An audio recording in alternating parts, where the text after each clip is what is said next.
கார்த்திகை மார்கழினாலேவே எல்லாரும் மாலை போடுவாங்க.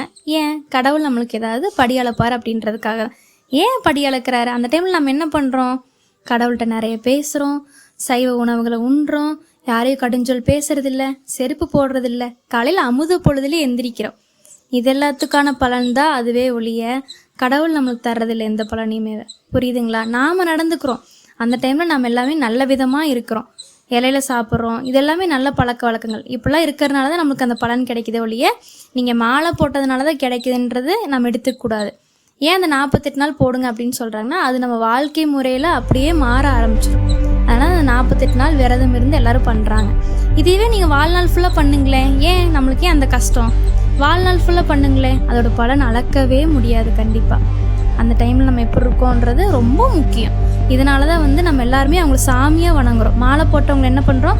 நம்ம சாமியாக வணங்குறோம், அவங்கள நம்ம தொடறதில்லை. ஏன்? அவங்க அந்த கடவுள் நிலையில் இருக்காங்க.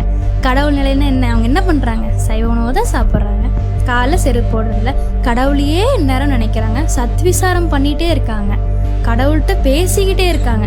இதுதாங்க. அதனால தான் நம்ம அவங்களை சாமியாக நினைக்கிறோம். இது நாமளே இருந்துட்டா நாமளே சாமியாகிட்டு போயிடலாமே, அவ்வளோதானே, முடிஞ்சிச்சு, சிம்பிள். ரொம்ப நன்றி.